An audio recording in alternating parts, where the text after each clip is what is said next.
मरियम नवाज ने इमरान खान के इक़दामात को फसाद करार दे दिया। मरी में तकरीब के दौरान वाज़ेह किया कि इमरान खान को रोकना जिहाद है जो राना सनाउल्लाह कर रहे हैं। चेयरमैन PTI को दहशतगर्दों से भी खतरनाक करार देते हुए मरियम नवाज का नया ऑपरेशन रद्दुल फसाद लॉन्च करने की जरूरत पर जोर।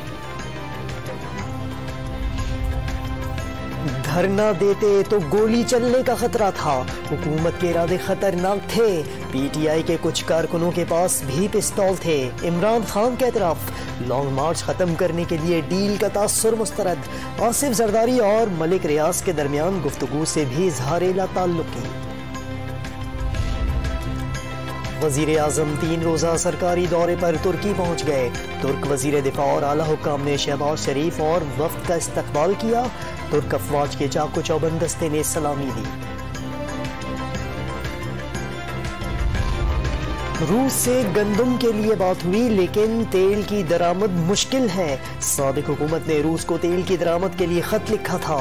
वजीर खजाना मिफ्ता इस्माइल का अमरीकी TV को इंटरव्यू।